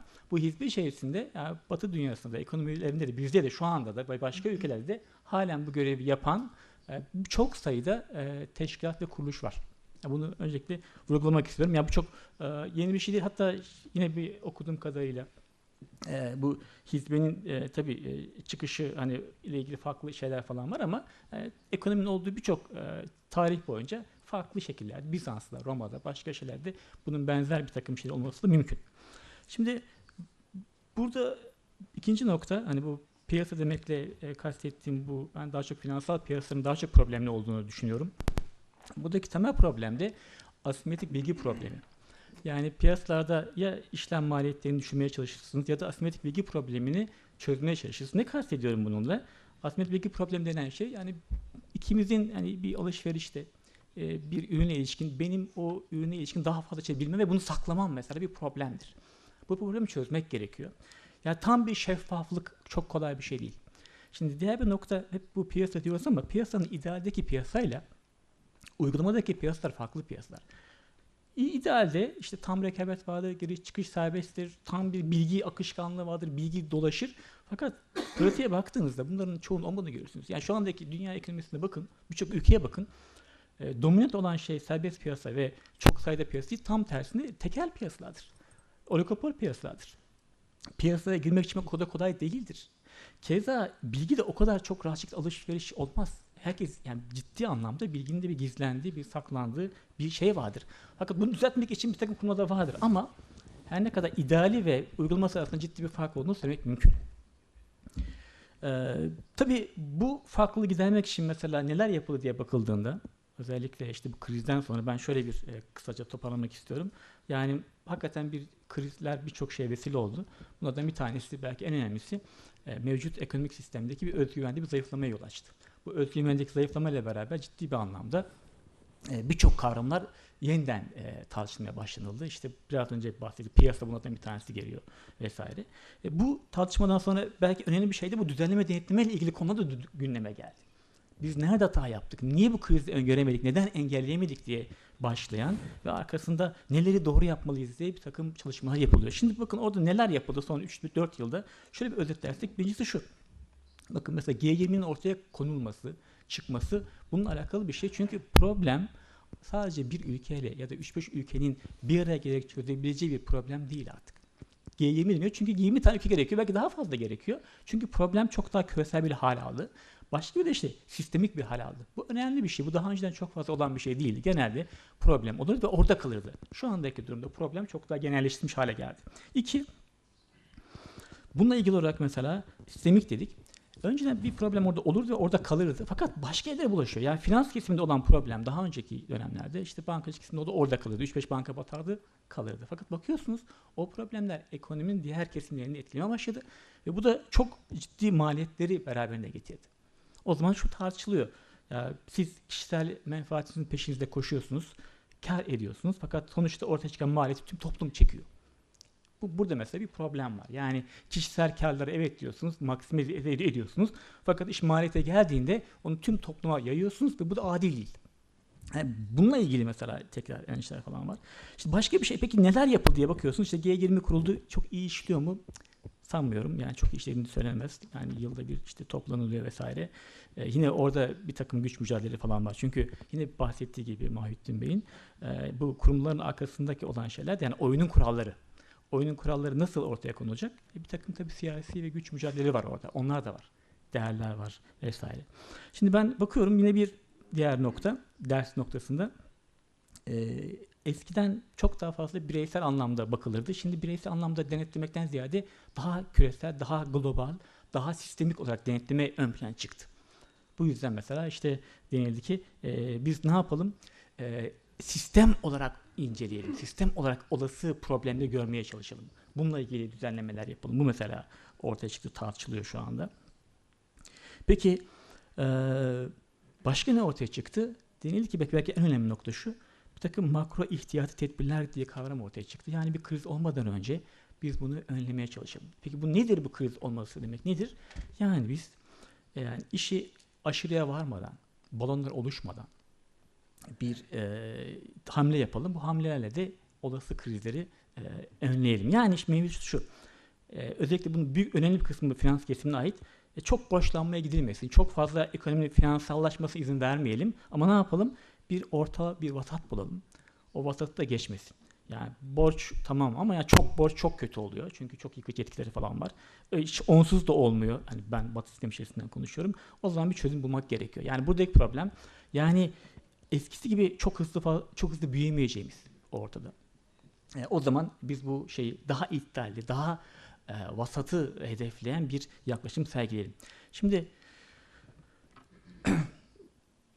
kısaca bakıldığında o zaman biz ağaçlara bakmayalım, ormana bakalım. Anlayışı biraz hakim oldu. Şimdi tekrar yine Mahittin Bey'in bir noktasına dönecek olursak kurumlar neden ön plana çıktı diye bakarsanız kurumlar diye şöyle bir şey var aslında. Şimdi ister sevelim sevmeyelim şu anda Batı'nın geldiği bir ekonomik gelişme düzeyi falan var ve oraya bakıyorsunuz. Onlar oradaysa biz buradayız. Neden buradayız? Neden onlar orada diye bir kıyaslama yapıyorsunuz. 1950-60'larda şöyle yapılırdı. Ya işte büyümemiz için ne yapmamız lazım? Daha fazla sermaye ihtiyaç var. Daha fazla emeğe ihtiyaç var. Sonra da şu ortaya çıktı. Ya sadece emek ve sermaye yetmiyor. Bunların üretkenliği, verimliliği ön plana çıkıyor. Sermayenin üretkenliği var. Emeğin üretkenliği falan var. Peki bu nedir? Buna toplam faktör verimliliği deniyor. Çünkü bakıyorsunuz ne kadar emek, ne kadar sermaye yeterli olmuyor. Peki toplam faktör verim denen şey asıl büyümenin temeli ise bunu etkileyen ne var? Bunu etkileyen her şey var. Bunu etkileyen kurumlar var, eğitim var, insan gücü var, kalitesi var vesaire. Şimdi aslında bizim bütün bu kalkınma iktisadının son dönemde yaptığı şey bu toplam faktör verim denen şeyi nasıl açıklayabiliriz? Her şey var burada. Her şeyden bir tanesi de kurumlar var. Sonra kurumlar sadece yetmiyor. Ne tür kurumlar olacak? Kurumların özelliği ne olacak? Niteliği ne olacak? Fonksiyonları ne olacak? Kalitesi ne olacak? Nasıl insanları geliştireceğiz? Vesaire. Ya bu çok kolay bir şey değil ama dönüp dolaşıyor iş insanlara ve bu insanların işte oluşturduğu kurumlara dayanıyor. Bunun çok kolay bir cevabı yok. Yani bu cevap hani şeyde değil. Oradaki kurumları alıp burada monte edeyim olmuyor. Zaten bu tarih boyunca da olmuş da değil. Peki ne yapmak gerekiyor? İşte o insanların kendi şeylerinden, yani kurumlar demek oyunun kuralları demek. oyunun kurallarını insanların kendileri koymaları gerekiyor. Bu kendileri koymaları için de bir takım destekleri lazım. Yani neden beslenecekler, hangi kaynaklardan beslenecekler? İşte bu noktada belki yine Mahittin Bey'in işaret ettiği gibi hani İslam ekonomisi, İslam'ın işte düsturları, ilkeleri ön plana çıkıyor. Peki, teşekkür ediyorum. Burada noktalıyorum. Thank you, Dr. Gündüz. And let me get to questions. Yes, first you. Use the microphone, please. Rabia Albayrak, İstanbul Üniversitesi. Benim sorum şu yönde olacak. Hocamız finansal piyasalardaki krizin reel piyasalara aktarılmasından bahsetti. Bundan sonraki aşamada da makro ihtiyat dediğimiz önleme politikalarından, yani önceden önleme gibi politikaların ön plana çıktığından bahsetti. Ben tüm bu aşamalarda emek piyasalarının rolünü sormak istiyorum. Yani finansal piyasalarda bu kriz olurken ve bu reel piyasalara aktarılırken emek piyasasının rolü burada ne oldu? Dolayısıyla da önleme, ihtiyat aşamasında da nasıl bir rol üstlenmeli emek piyasaları, bunu merak ediyorum. Teşekkür ederim.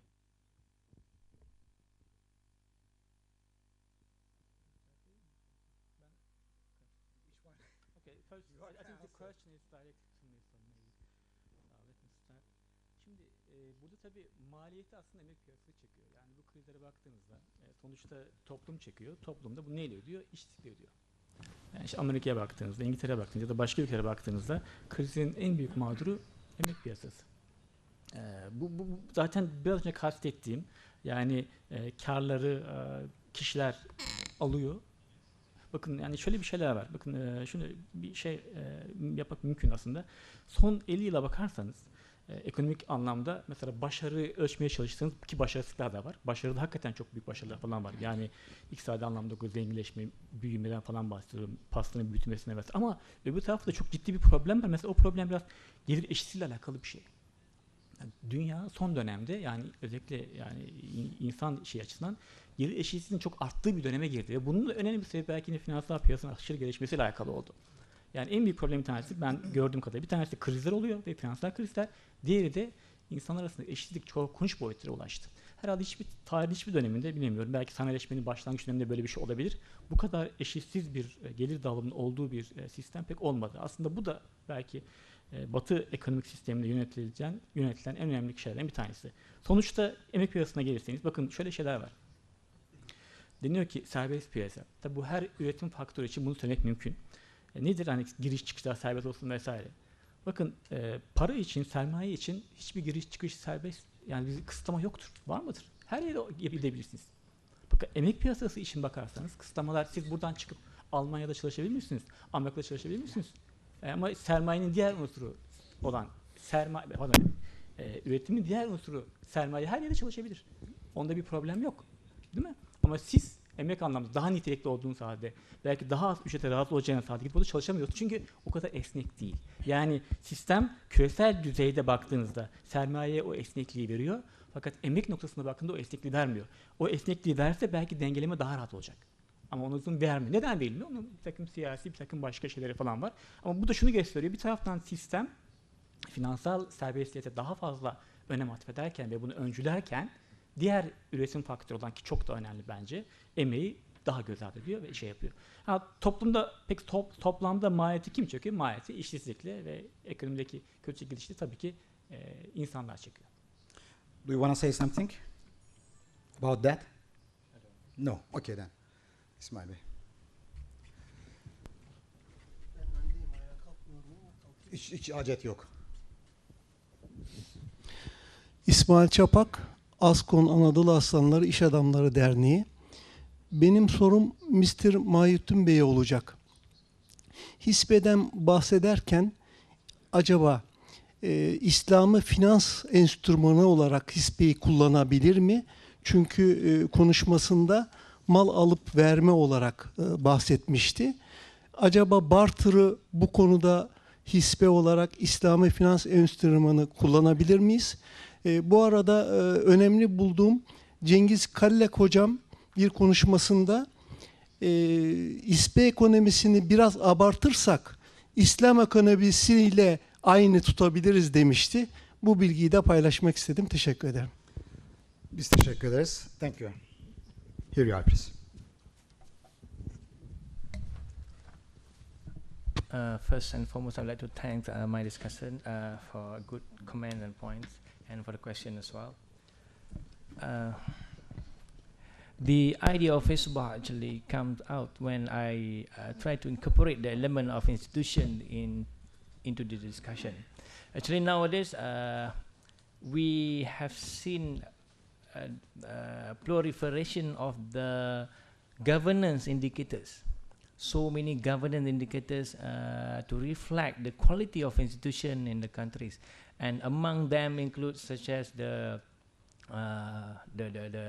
survey done by the ICRG International Country Risk Guide, which one of the characteristic investment profile, which look at the several characteristics that makes investment favorable in that particular country.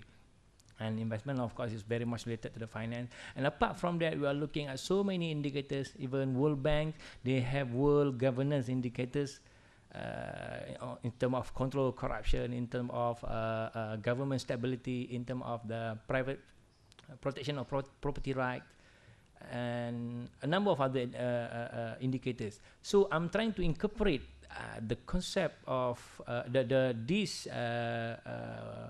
diverse indicators. Of course, the development of these indicators to reflect the governance quality come from the conventional perspective, and they know these are the necessary quality of institution that will make our market to function well, our economy to thrive. So Hizbah actually, perhaps during those days, if we go back and read, I myself haven't done quite a good literature research on the Hizbah myself, because I agree with what my discussant said. This paper need to be improved. So Hizbah, if we look back at its rich history, it covers not only on the perspective of real goods, real economic transaction as well, but towards the aspect of the financial perspective as well. I might say that Hizbah, we can incorporate actually the element of Hizbah from the historical perspective that we have, where we found from the literature, with the element of governance quality, governance indicators, which should of course be expanded not only to the scope that we have now, which all those prepared by the World Bank or by a group of ICRG data, ICRG indicators, international country risk indicators come from PRS company who make a survey on the business investors, and their survey reflect in the governance quality of the country where they invested.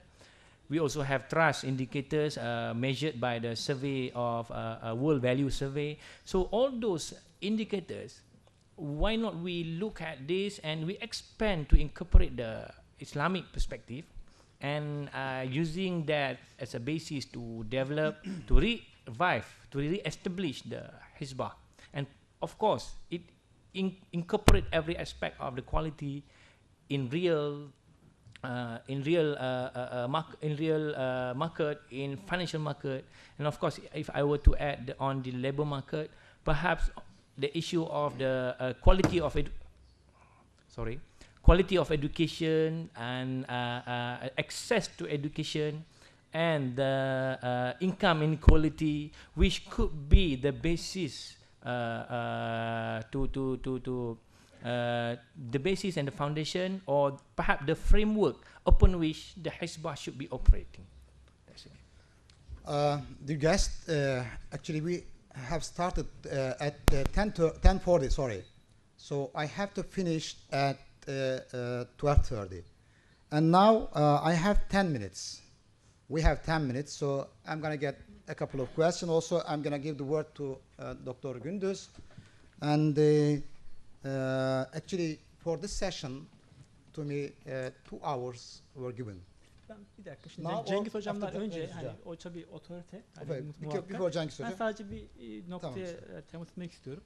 Şimdi bu hani ayet-i kerimede deniliyor ki yani içinizden hayra çağıran, iyiliği emredip kötülükten men eden bir topluluk bulunsun. İşte kurtuluş erenler onlardır. Şimdi tabii burada iki boyutu var hizmenin aslında. Bir kişisel boyutu falan var. Hani böyle yoksa öyle bir kuruluş farz-ı kifaye oluyor. Şimdi tabii o kişisel boyutunda iş adamlarının, kişilerin yapması gereken bir şey var. Tutarlı bir davranış sergilemeleri gerekiyor. Diğeri de kamu düzeni boyutu. Biraz daha üst seviyede boyutu. Şimdi ben müsaadenizle bir örnek anlatmak istiyorum. Bu bir gerçek bir şey. Yani bu Candan Karatekin abi burada yok şu anda. Onun anlattığı bir şeydi. Benim o bahsettiğim asimetrik bilgi problemini nasıl çözecekle ilgili bir şey. Şimdi Candan abi şöyle bir anekdot anlatmıştı. Başından geçen bir şey. 1970'lerin sonlarında bunlar ayrıca Kayseri'den İstanbul'a gelecekler. O sırada işte büyük babaları hayatta. İşte amcaları vesaire onlar var. Onlar da işte İstanbul'a gidip iş yapacaklar. Niyetleri işte tekrar bir tekstil fabrikası vesaire öyle bir şey açmayı düşünüyorlar. Fakat amcalardan bir tanesi muhtemelen genç olan diyor ki ya bu işi yapmayalım. Şu Esenler'in orada şimdiki otogarın orada bir yer var. İşte arsa var. Onları alalım. Bir yakın bir zamanda o işe gelelim diyor. Şimdi dedesi ise bir şey yapmıyor. Anladım ya ne yapacağız oğlum diyor. Yani biz bu işleri yani bizim işimiz bu. Anladığımız işte bu. Fakat küçük oğlu çok ısrar ediyor. Ya baba işte bunu yapalım burada şey var. Ya söyle diyor ağzındaki baklayı neden bunu bu kadar ısrar ediyorsun? Ben diyor DPT'deki bir takım arkadaşlar var. Onlarla konuştum. Yakında buradan yol geçecekmiş. Bayağı büyük işler yapılacakmış. Dolayısıyla buradaki arsaların, tarlaların daha doğrusu fiyatı çok artacak. Oradan da bayağı para kazanacağız diye söylüyor. Dedesi duruyor. Ya bir dakika diyor ya. Peki bundan diyor o tarla sahiplerinin, çiftçilerin haberi var mı diyor. Yok diyor. O olmaz diyor. Ben diyor bu yaşıma kadar şey yemedim, haram yemedim. Bundan sonra da yemem. Şimdi bundaki şey şu. Hani bir asimetrik bilgiden bahsediyorum ya. Şimdi biz ne yapıyoruz? O bilgiyi saklıyoruz. Kişisel anlamda mümkün. Ve bunu şey olarak kullanıyoruz. Kâr amacıyla kullanıyoruz. Ve bunu meşru sayıyoruz. Şimdi bunu sorgulamak gerekiyor. Yani bunun hani bu hizbenin o anlamda bir kişisel boyutu var demekle bunu kastediyorum. Bir de tabii bunun başka boyutu var. Kamu boyutu var. O boyutta o bilginin herkese şeffaf bir şekilde anlatılması, verilmesi lazım. İşte asimetrik bilgi problemini çözmenin bir yolu tabii ki bu ahlaki boyutunu her zaman olacak olan bir şeydir. Çözülmesi ayrı bir şey, kişiye kalmış bir şey. Ama bizim mesela burada işte İGİAD'ın, İlke'nin, ASKO'nun vesaire diğer herkesin belki hedeflediği şey bu şeyi, iş adamını o donanımla ve o vicdanla donatmaktır. Bir de artı mümkünse de kamu düzenini öyle dizayn edelim ki bu tür şeylere hani teşvik etmeyelim. Neyi teşvik etmeyelim? Bu tür rantlara teşvik etmeyelim ve bu kaynakları daha verimli harcayalım. Teşekkür ediyorum. Thank you. Professor Kallek, please.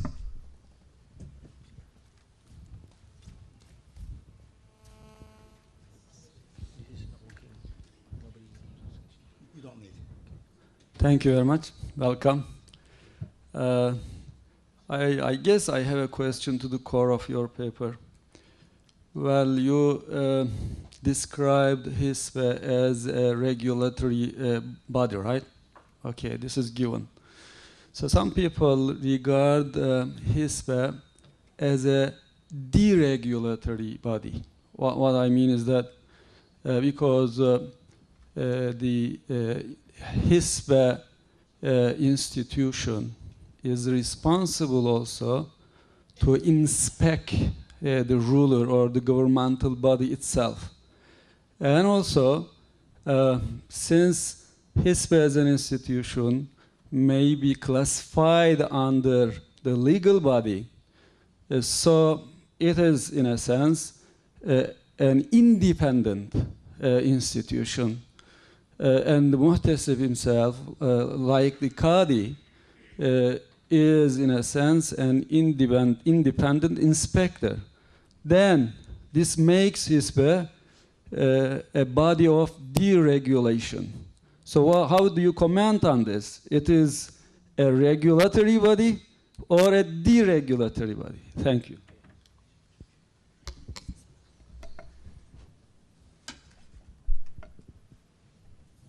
Okay. Thank you very much for the question. Yes, I would say yes, of course, Hizbah has its function that includes regulatory, whereby it will oversee the markets, the implementation of the policies, and among the tasks of the Hizbah, as we all know, it looks at every aspect almost inclusive of everything, not only upon the market as well, but also on the government agencies, government implementers of those policies. And to say that it become deregulatory, perhaps after a certain stage whereby the target of the existence or the objective of the existence of Hizbah is already well understood or achieved, or in other sense that we can say the participant in the market, or perhaps if we expand the government policy, government officers who implement the policies, they are aware of all, they are all aware of their what is expected from them as far as the transparency is concerned, as far as the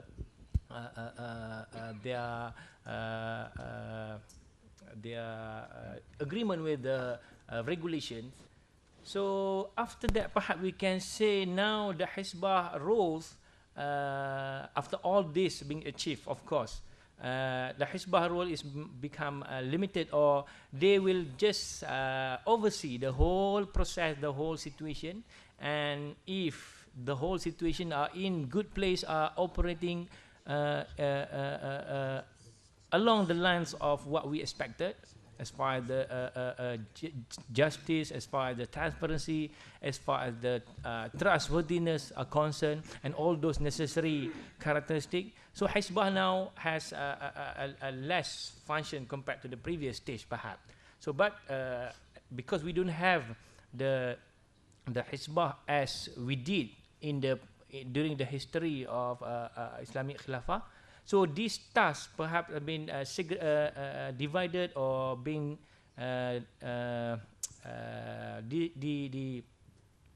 decentralized. I mean, to a certain number of officers, certain numbers of bodies, just like what you said when we have government agencies, or we have security commission, for example, and other bodies who implement the Hizbah function. Thank you. Last question. Oh, thank you. Thank you all. Okay, so I'm gonna finish the, actually today in the morning, we have listened wonderful presentation. First, you are not a panelist, hocam. Keynote speaker. Sabri hocamız presented a wonderful paper, and spectacular paper actually, and as if we watched a documentary film from Hazreti Muhammad sallallahu alaihi wasallam to Umayyad, and from Abbasid to Ottoman Empire. And also we have listened Dr. Valentino Catalon comprehensive paper, and actually I want to read just the short paragraph. He says, receiving the ethical approach to Islamic economics by challenging the neutrality and universality of Western economic theory, this paper has suggested the application of a plural approach to property rights to disclose the specific legal structure function of Islamic justice as promoting an autonomous market theory. That's it. And also Mehmet Babacan, Dr. Babacan showed us different blind points and different comments, critiques. And again, we have listened from Dr. Ahmed, a wonderful presentation, but I think you need more 20 minutes present for, but I have to explain that this paper, a little bit long, inside of the book, I think the book was distributed to you, okay? Yes, okay. Thank you again. And Dr. Lokman Gündüz indicated, again, blind points and offered some new readings. And also, we have gotten a lot of wonderful questions, really wonderful. And I believe that, before I mentioned, the discussion goes on. And thank you for panelists thank you for discussant, and also, and of course, thank you for you.